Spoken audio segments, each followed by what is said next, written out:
Hamas का दावा, Israel के 160 ठिकाने तबाह। क्या वाकई में हमास गाजा पट्टी में इजरायली सेना पर कहर बनकर टूट पड़ा है? आखिर किस दम पर हमास प्रवक्ता अबू उबैदा दावा कर रहा है कि गाजा शहर में इजरायली सेना का कब्रिस्तान बनना शुरू हो चुका है? हमास तो यहां तक दावा कर रहा है कि पिछले 48 घंटे के अंदर इजरायली सेना के 160 से ज्यादा ठिकाने हमास के लड़ाकों ने तबाह कर दिए हैं।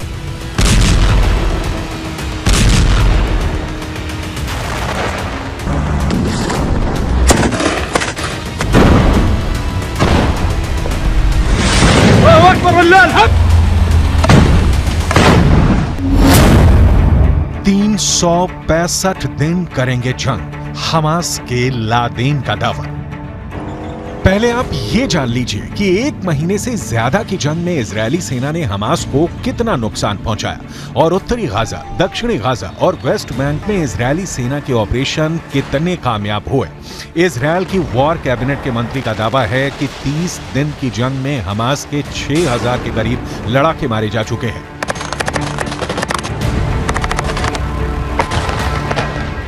यहां तक कि जंग के मोर्चे पर जाने वाले कमांडर और सैनिकों का हौसला बढ़ा रहे। इजरायली प्रधानमंत्री बेंजामिन नेतन्याहू का साफ दावा है कि इजरायली सेना शानदार तरीके से हमास के ठिकानों को तबाह कर रही है, उनके लड़ाकों को चुन चुन कर मार रही है।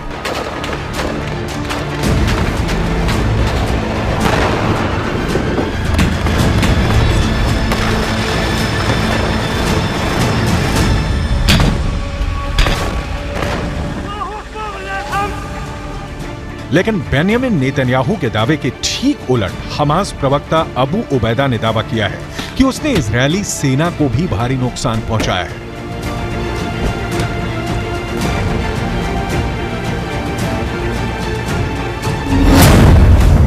हमास प्रवक्ता अबू उबैदा ने दावा किया है कि पिछले 48 घंटे में हमास के लड़ाकों ने इजरायली सेना के 160 ठिकानों को तबाह कर दिया है। ईज अल दीन अल कसम ब्रिगेड के प्रवक्ता अबू उबैदा यहां तक दावा कर रहा है कि गाजा सिटी आईडीएफ के लिए कब्रिस्तान बनना शुरू हो चुकी है। हमास यहां तक दावा कर रहा है कि 7 अक्टूबर से अब तक 10,000 रॉकेटों से इजरायल के उत्तरी, मध्य और दक्षिणी इलाके में वो हमले कर चुका है। हमास के नए वीडियो में यह भी दावा किया गया है कि इजरायल के अब तक 160 से ज्यादा टैंक, बख्तरबंद लड़ाकू वाहन, सैन्य वाहन और सैन्य बुलडोजर को हमास के लड़ाकों ने धमाकों से उड़ा दिया है। पिछले 48 घंटे में ही इजरायल के 25 से ज्यादा लड़ाकू वाहनों को हमास ने तबाह करने का दावा किया है। प्रवक्ता अबू उबैदा ने तो यहां तक दावा किया है कि यह युद्ध संसाधनों के हिसाब से गैर बराबरी का है, लेकिन उसके बावजूद इजरायली सेना हमास के शक्तिशाली लड़ाकों से भयभीत हो रही है। हमास नेता अबू उबैदा ने यहां तक दावा किया है कि हमास अगले 1 साल तक इजरायल से जंग करने में सक्षम है।